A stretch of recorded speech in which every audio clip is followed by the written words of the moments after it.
Hello, my absolutely beautiful astrology soulmates. It's me, Stormie Grace, and welcome to your weekly horoscope for the week of August 19th, where this week, first of all, just coming into the week on Monday, we're coming in, and Monday is a lot.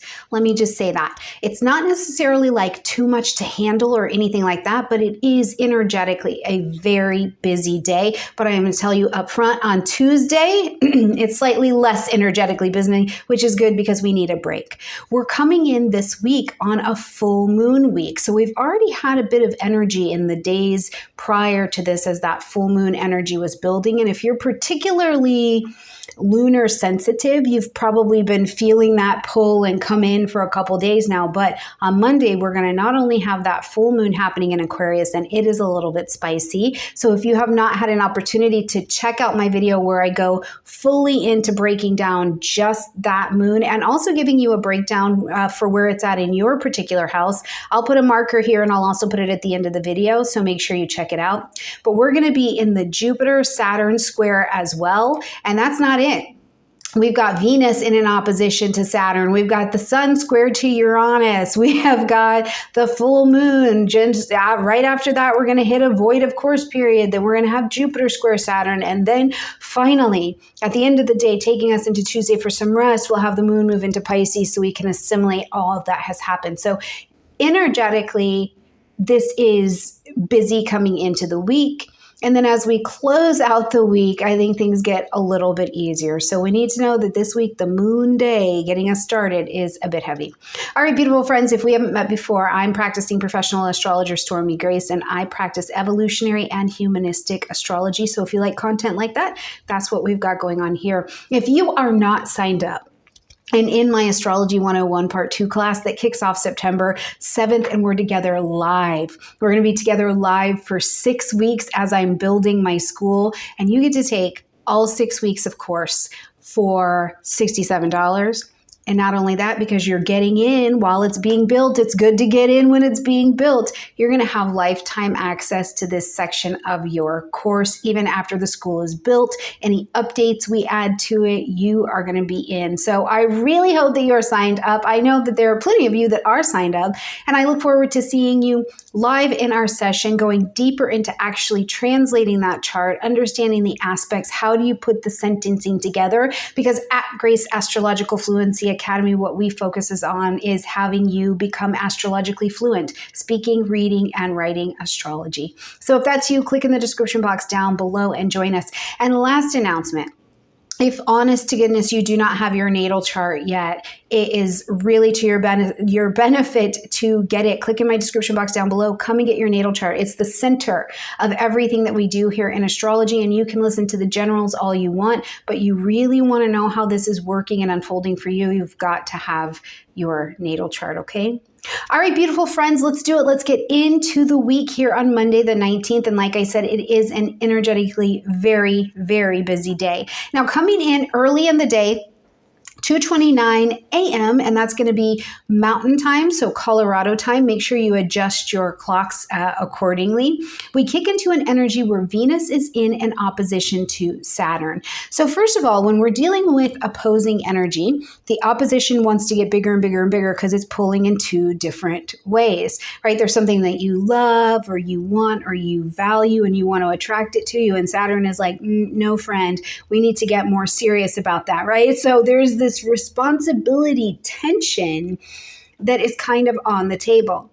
Now, when we're dealing with Venus in general, we're going to be talking about things of value. So we're talking about your possessions. We're talking about your money. We're talking about relationships in your life. And this is going opposing to Saturn. So right here, we know out of the gate that Saturn is saying, hey, hold on a minute. We need to lift some of these rose-colored glasses because there may be something on the other side that you're not quite seeing. It's not a no.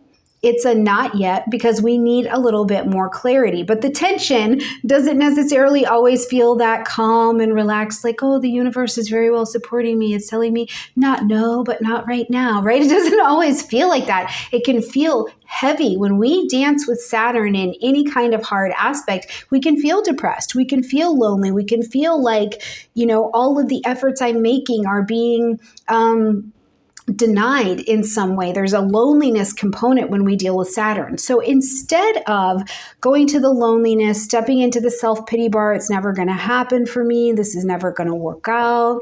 You know, I never want you to not feel your feelings, or I never want you to not have the experience, because all of the feelings are a part of the human experience and we have to embrace them, because it's actually what connects us and makes us so that we can understand each other. But the other side of this is integration. Pull Saturn and Venus together. Where is Saturn right, showing you some responsibility you need to take? And where is Venus right, and showing you something that you value that's really important to you?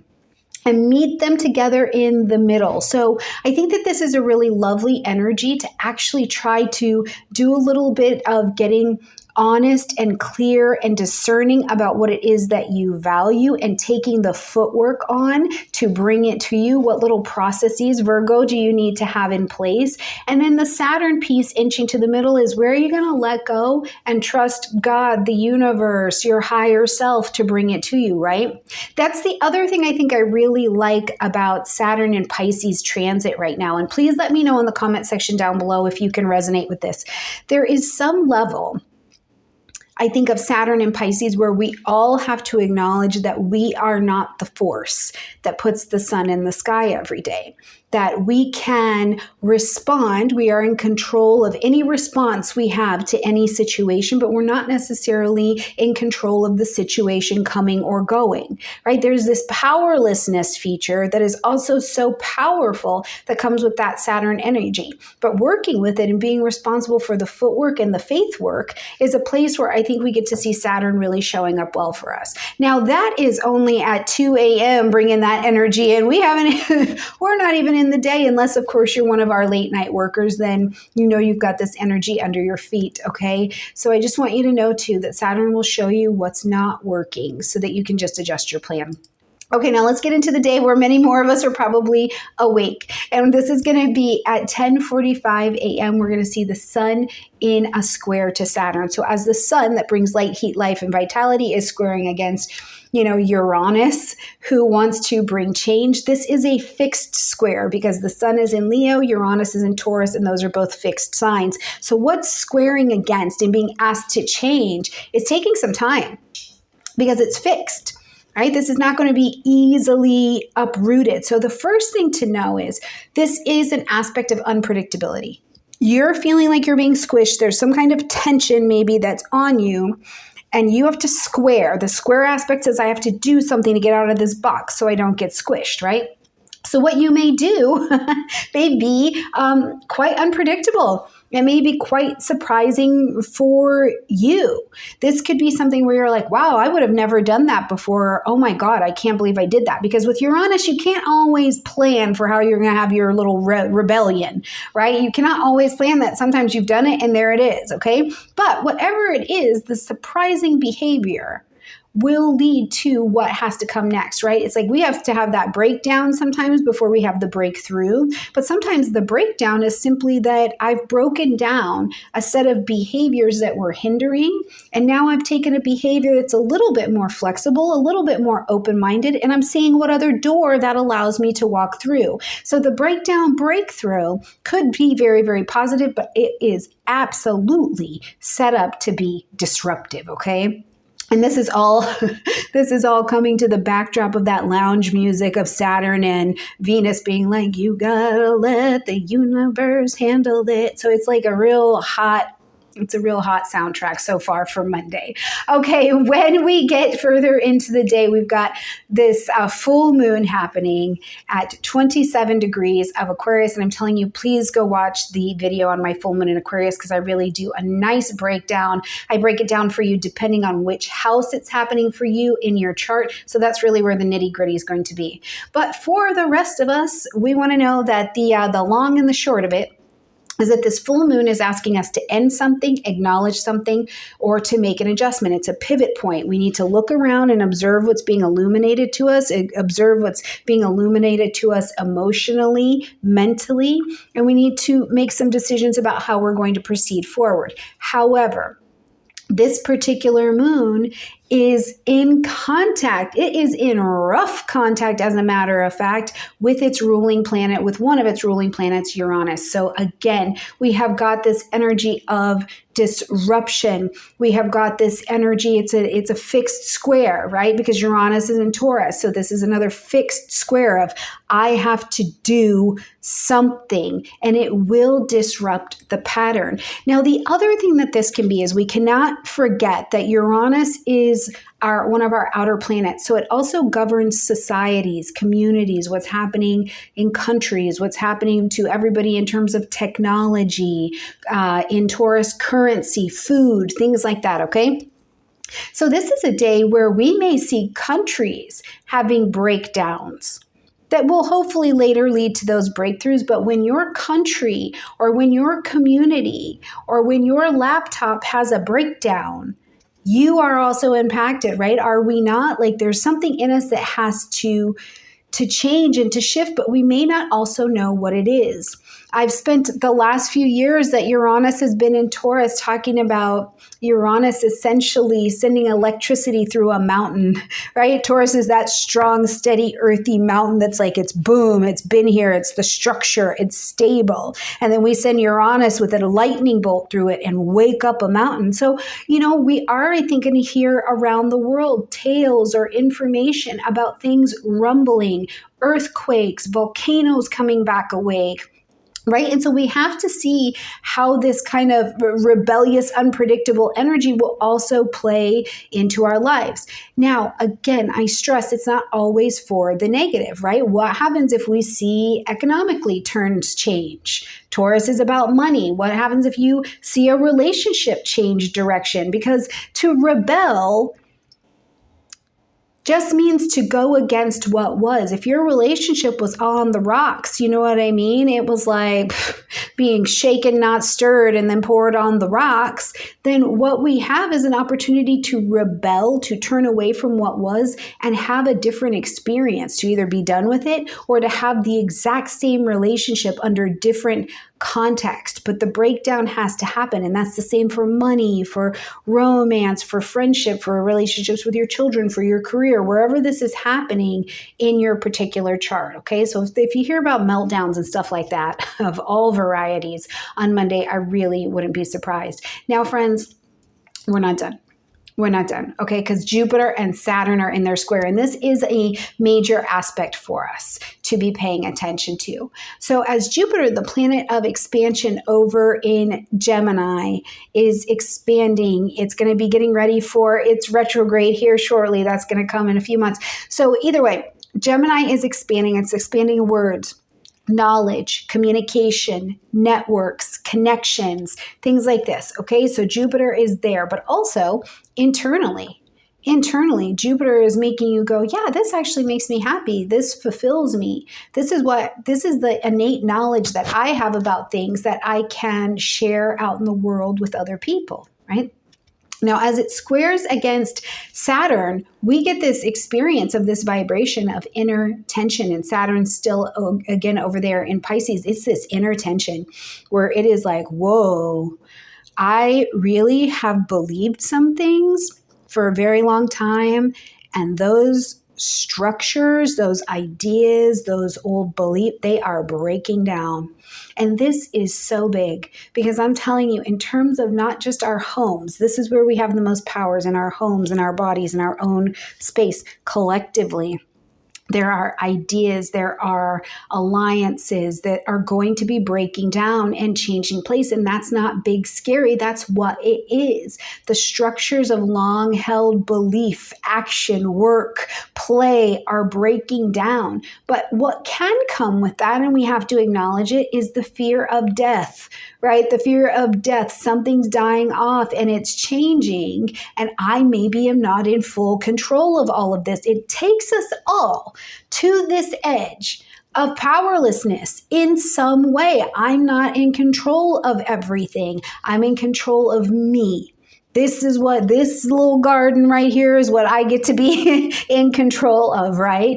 So depending on where this aspect is happening in your chart as well, you may see that there are some systems in your life that are breaking down, but they are likely also being popped open into a different system that's going to work for the world going forward. Okay, so keep in mind to take a look at where this is at in your chart. For example, if it's in your second house, are you having a breakdown of finances? It's in your seventh house, are you having a breakdown of relationship in some way, and you're feeling uncertain? There's definitely an energy of uncertainty that can come with this. But also, this is Jupiter. It's a planet of faith. What do you ground your faith into? What are you pumping into your head, into your mind? What are you speaking out into the world that allows you to also demonstrate what kind of faith and trust and dance you have with the universe? That's the biggest networking system that you're a part of, is how you dance with the universe, right? Okay, after all of this, this has been so much, hasn't it? This has been so much. We are going to see that the moon is going to pop into the vibration of Pisces, and this is going to be at 4:51 p.m. again, Mountain Time. So as we leave that full moon energy and all of this vibration that has gone down, we are still under the waves of that vibration, even as the moon moves into Pisces, and that's okay. But as the moon moves into Pisces, this is our once a month check-in to say, first of all, do I need to rest? This has been a lot of energy. Do I need to rest? Do I need to take some solitude, some solitary time, and to rest and to check in on me, to have a relationship with rest, right? This is a great time to review that. Do I need to pray? Do I need to meditate? Do I need to journal? Do I need to inventory? Do I need to just sleep? Do I need to check in with my dreams? What's coming up for you as we come into this Pisces space? Now, the next question is going to be, what have I learned over this last 30 days about myself emotionally? This is a great question. This is right for the journal. This is right for the journal, right for the meditation. In a 30-day period from the moon in Aries back to the moon in Pisces, what have you learned that emotionally you're assimilating and you're pulling it all in together and you're reflecting on this? In the last 30 days, are you carrying resentment? Are you carrying a new vibration of joy? In the last 30 days, have you seen yourself emotionally escape or avoid something that now you're like, okay, I need to put some different boundaries in this area so that I can continue to navigate? In this last 30 days, as we find this moon for the next 2.5 days, what emotionally can go? You can let it out. Let it out, right? Flush the emotional toilet because you can culminate it, bring it to an end. It's not needed anymore. You see why you did. You've had the great assimilation, and now you can let it go and get ready for the next emotional chapter that is available for us to live. Deeper conversations, optimism emotionally about your future. These are big moments to have. And if you take 2.5 days to ground down into that and check in with yourself, I think that you'll find there's something really delicious down there. Now, you know I always want you to have a little lemon, basil, nutmeg. Have a little bit of that while the moon is traveling through Pisces as this next 2.5 days. Okay, Tuesday. Not a ton of aspects going on, couple lunar aspects, but for the most part, it is a day of rest. And I think this is where we honestly have to look at the universe and go, thank you. The universe is kind and loving. This is a lot of changing energy, and it is always a cosmic conspiracy to have us in the best alignment for each of us possible. So just kind of keep that in mind. Okay, when we get to Wednesday, now we're coming into Wednesday, and we're going to get all the way through most of the day. We get to 3:53 p.m.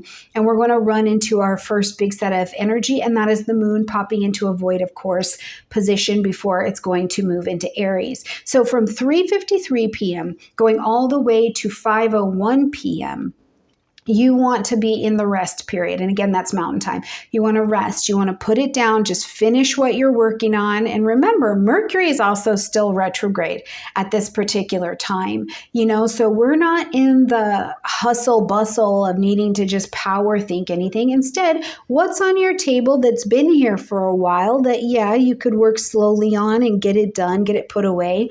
One of the things I've really been practicing in my world in the void of course periods is if I've been working and I've been recording or I've been, whatever, to put it down and actually get up and walk away from my desk. And a couple things I've done is, one, I've walked into the kitchen and made sure that I wipe the counters down, that everything is sorted in that area. Is the dishwasher absolutely unloaded? And then if there's still time, because sometimes our void of course periods are like, 5 minutes and it's like, oh, okay, thanks for that break. But while I'm doing those dishes or I'm putting them away, I let my mind go to something else, something joyful, something pleasurable, something playful, not what I was thinking about, not what I was working on, right? Because the answers and solutions come easily to a relaxed mind and to an open heart. And I think that that's where we can take void of course moon periods as well as a state to rest for a moment and to be easy, allow solution, allow old energy that doesn't need to be here anymore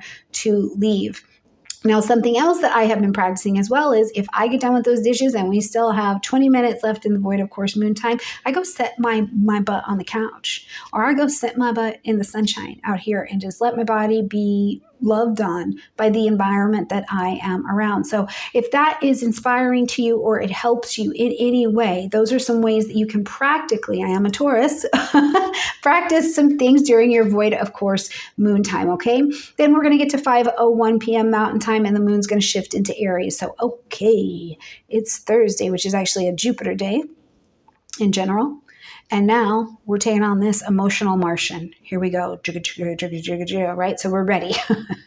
We're ready. We're in some kind of action. This is a time where you might be thinking, okay, it's the moon's out. It's not void of course. I'm ready to do that project. I'm ready to not necessarily start a brand new project because Mercury is still retrograde, but in a project I was working on, now I'm back.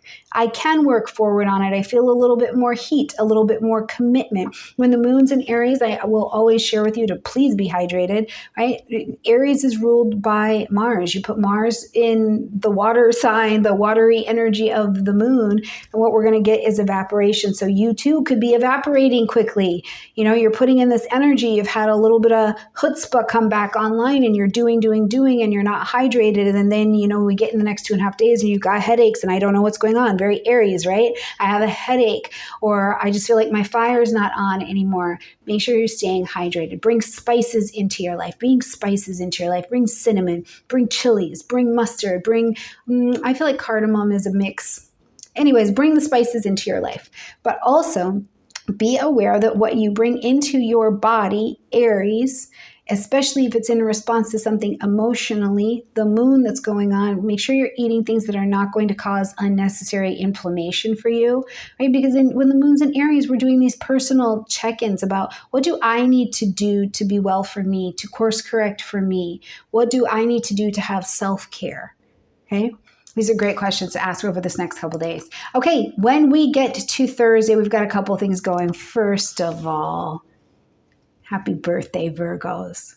Happy birthday. The sun is going to enter Virgo when we get to 8:54 a.m. Mountain Time here. Happy birthday, Virgos. And happy birthday to the Virgo area of your chart. Put in the comment section down below for me. What is the Virgo area of your chart? I'm a Virgo rising. And I'm an early one. So what is you? What's happening? What area of the chart does this say happy birthday to for you? But whatever it is, from now until September 22nd, the sun is bringing light, heat, life, vitality to organize, to look at how we can be of service in our lives, to look at if we are being of service in our lives or if we're in some state of servitude, right? Those are two very different things. So we get the opportunity to be discerning and get that question under a magnifying glass. We can prioritize. Virgo season is a hard-working season because it is an earth energy, but it's also Virgo's a mutable energy. So one of the benefits, if we use it well, is we can go, oh, I'm going to just reprioritize and let go what is not my priority so that I can really put myself in the now into what I'm working on here and let this be the very best that it can be, right? But to the other side, and if it's happening for you, it just means you need a little bit more practice. Virgo is a mutable sign, so you could spend the next days, worrying. Mutable signs can worry. They can kick that anxiety up, right? So that is something to be mindful of. And Virgo being a health energy, a daily routine, step-by-step kind of energy. I think it's a great time too to see if you have daily routines in your life that allow your body, your being, your body-mind connection to be the very best that they can be and the most healthy. Do you have systems set up in your life that allow your life to be of service to you to be in alignment with it like that, right? If you're struggling with your anxiety, maybe that extra coffee is not the thing, and Virgo is going to come and tell you lovingly, but you know what I mean? So it's a really nice season for getting organized, for getting discernment as to what needs to be a priority in your life, looking at your fitness, going to those doctor's appointments, and also being of service to others because you want to, not because you have to. Oh, I will just say this too before I talk about this Venus-Mars square, because I always love when the lovers are talking to each other. During Virgo season, the shadow side can be workaholism. Watch that. Watch that, because it kills relationships all the time and it kills the spirit, okay? All right, then later in the day when we get to 9:20 p.m. Mountain Time, we're going to see that Venus and Mars are in a square. And I don't care what Venus and Mars are doing. I love the lovers. I love watching and interacting with what these two are doing. But it is still a square. Okay, so Venus and Mars are in a square to one another in this particular dance. So it means that there is some kind of tension going on. There is a tension. And if you've ever been in the room with a couple, you know, they genuinely love each other. Or if you're in a couplehood, you genuinely love each other. But sometimes there's a tension and you can feel it. And sometimes, you know, I don't know about you guys, but my husband and I have been married long enough that like when there's a tension, we know it and we don't feel like we have to be so afraid anymore. It's like, no, you know, nobody's running off with the circus because you didn't load the dishwasher right. You know, so it's like the tension can be there. And sometimes what that tension does, especially between Venus and Mars, is that tension turns up the heat in a really sexual way. Now you can point sexual energy in multiple directions. One, you can point that sexual root chakra, yes, baby, here I am energy, to sex. Yeah, if that's where you're at, if that's you got a thing going like that in your life, okay, sure. But you can also point it at creative projects. Creative projects. Like what can you create under this square? Because you need an outlet. You need to do something with the tense energy that is here. So what can you create with it? What can you change in your relationship? If there is something in your relationship or your finances that's come up and it's been bringing this tension and you're like, okay, there needs to be something done about this. This is a great energy. Now, Mars and Venus in a dance together also makes me want to tell you that if you are having challenges in any of the reproductive space, and this is for the men and the women, it's a good time to get some things checked out. Okay, it really is. If there's something underlying that's been going on, or you know, you're really thinking it's just a little bit in your back, but you've also got to go to the bathroom every 5 minutes, it's time to maybe have a conversation and get that checked out. Okay, so just a little something to consider. All right, so that is going to get us through Thursday. And then when we're coming into Friday, we're coming in with Mercury in a trine to Chiron. This is talk therapy. We need to talk about some things that are going on. But also Mercury is retrograde, so we're likely talking about something from the past. Right? We're talking about something from the past, something creative from the past, something that you're just really in your own self-expression of things from the past. But in a trine to Chiron, talking about it, it's like you're bringing in the past while you're talking about it at this version of yourself, this new identity, this place where not only are you understanding at a different capacity what happened then, but you're also really able to accept it. Or maybe somebody's talking to you about where they've been and you're like, yeah, I was there too. And you're really able to help pour your own medicine of experience into their life. Right? When we share a burden, half a burden is shared. Conversations under the Mercury trine. I think that this is a beautiful day where you might be having all kinds of really healing conversations, talk therapy, affirmative conversations, things like that, whatever it is. We have been here before. We saw this on July 16th. So tell me, what was coming up around July 16th that maybe you were talking about that a little bit. Okay, just after that, we are going to go into a little bit longer of a void of course moon period from 6:44 a.m. going to 6 p.m. So we're going to get a good portion of the day. Remember, long void of course moon periods are still the universe being kind, but because our emotions don't have anything to bounce off of, here you are having this wonderful conversation, sharing your heart from the past, and then there's nothing to bounce your emotions off of. The head game can go, and we can be like, oh my gosh, you know what, in the past I really should have done this better, right? And it can be like that. So just remember, the head game can creep in, but instead of going to the head game, what I would say is, But instead of going to the head game, what I would say here is, while the moon is void of course, is again to remember, let the energy settle. We can't always be in motion and avoid our emotions. We have to feel them. We have to let energy settle in our body and see where it settles so that we can have that conversation in the physical space and capacity about what's really going on.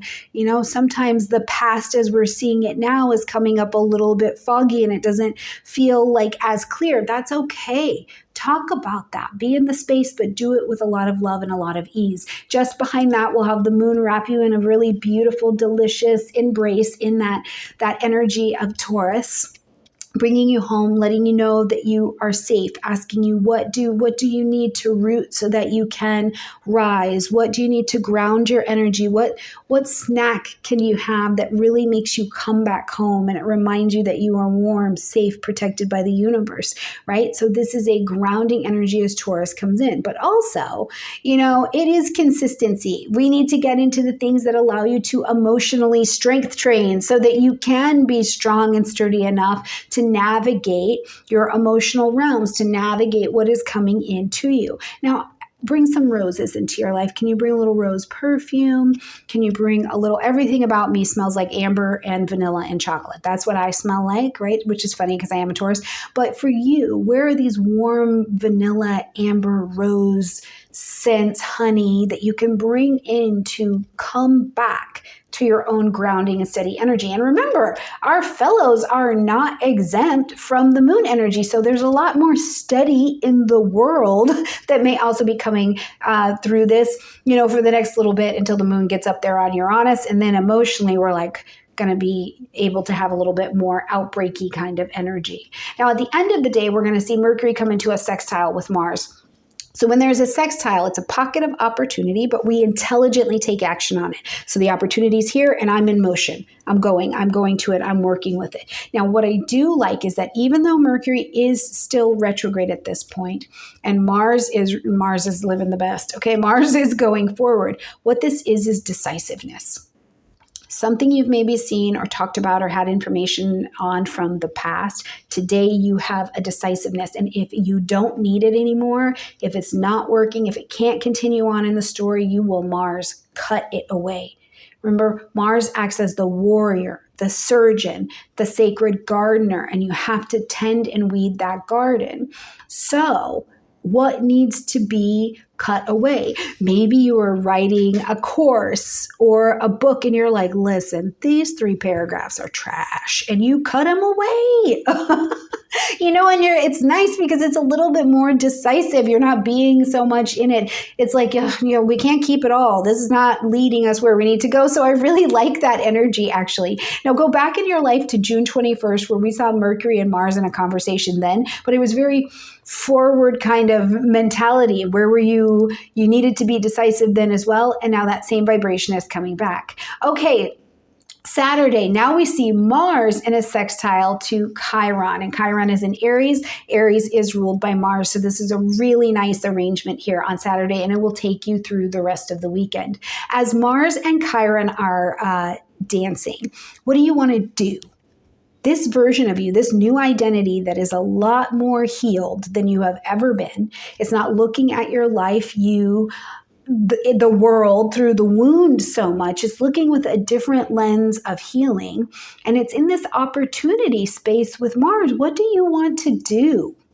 What do you want to talk about? What do you want to share? What is your desire? Mars is also over this desire energy. Now, earlier in the week, remember, we had some breakdowns that hopefully have led to some really productive, breakthroughs. We've also probably seen the world have its shifts and its changes. And so the question coming up now at this time for you of what do you want to do now that you're not living in such previously pre-programmed conditioning that did work in the world or in your world for a very long time, and the spaces may be open. What do you want to do?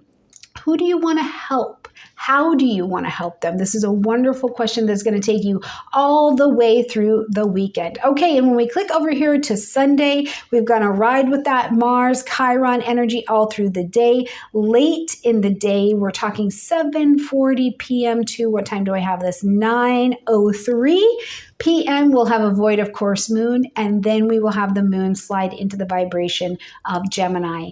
As the moon slides into Gemini, for some of you, you'll be in your lunar return. So make sure you're checking in on what are the lunar return emotional signatures that are coming up for the month, and it's your 30-day piece of work. If you don't know about that, you can click in the description box down below or at the end of this video to check out the lunar return information. But where you're going to look at is emotionally, what do you need to talk about? What do you need to think about? Do you need to think about how you feel? This is the moon in an air sign. So do you need to think about how you feel and then talk about it? Do you need to talk to process something that's been going on with you? Are you just excited? You're like, whoa, I have some new ideas and I can emotionally, clearly communicate how I'm feeling, what I want to focus on, what I'm excited about, insights that I've learned. Honest conversations are fantastic under Gemini energy. You may be having two of them at once.